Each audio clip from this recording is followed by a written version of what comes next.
Digital Maharashtra साकारण्यासाठी तयार करण्यात आलेली वेबसाईट हॅक झाल्याचा संशय आहे। कारण मुख्यमंत्र्यांच्या अधिकृत वेबसाईटवरती दिलेल्या लिंकवर क्लिक केल्यानंतर चीनच्या एका कंपनीची माहिती समोर येते आहे। ज्यांच्याकडे राज्याचं गृह खातं आहे त्यांच्याच नावानं साकारण्यात आलेली साईट हॅक होत असेल तर मग अनेक प्रश्न निर्माण होतात। मात्र एबीपी माझानं याचं चित्रीकरण करताच मुख्यमंत्री कार्यालयानं मुख्यमंत्र्यांच्या अधिकृत वेबसाईटवरील विजन महाराष्ट्राची लिंक डिलीट केलेली आहे। पण एकीकडे सरकार कॅशलेस होण्यासाठी डिजिटल होण्याचं आवाहन करत असताना सरकारची अधिकृत वेबसाईट हॅक होणं हे सरकारला आत्मपरीक्षण करायला लावणार आहे।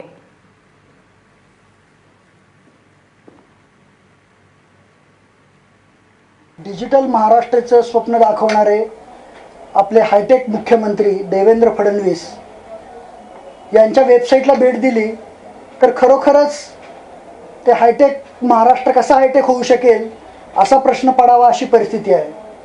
हा नक्की काय प्रकार आहे हे आपण समक्ष बघूयात।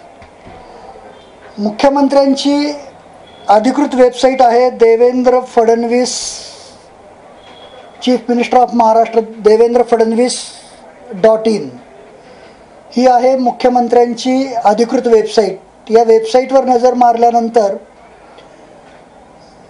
विजन महाराष्ट्र.in याची लिंक या ठिकाणून देण्यात आली आहे।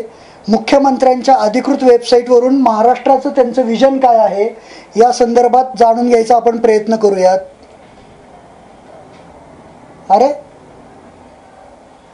हे काय आहे? महाराष्ट्राचं विजन ही चीनमधील शांघाई झेड माइन मशिनरी नावाच्या कंपनीची ही वेबसाईट आहे। विजन महाराष्ट्र.in हे डोमेन नेम वेळीच मेंटेन न केल्यामुळं या कंपनीने हे डोमेन नेम विकत घेतलं आहे आणि ही गोष्ट मुख्यमंत्री कार्यालयाच्या अजूनही लक्षात आलेली नाही हे याच्यावरून दिसून येत आहे। आपण याच्यावर नजर मारूया। हे पूर्ण चीनी कंपनीचं स्टोन क्रशरचं वेबसाईट आहे। कंपनीचा पत्ता बघूयात आपण। Shanghai Z mine machinery company limited हा चीनमधला पत्ता आहे आणि हे आहे आपल्या मुख्यमंत्र्यांच्या वेबसाईटवरचं विजन महाराष्ट्र। आणि या सगळ्या संदर्भात मुख्यमंत्री कार्यालयाच्या वतीनं काय स्पष्टीकरण देण्यात आलेलं आहे त्यावर सुद्धा एक नजर टाकूया। मुख्यमंत्री कार्यालयाचं असं म्हणणं आहे की वेबसाईटमध्ये तांत्रिक बिघाड झाल्याचं आम्हाला काल लक्षात आलेलं आहे। तांत्रिक बिघाड हॅकिंगमुळे झालेला आहे की नाही याची माहिती घेणं सध्या सुरू आहे।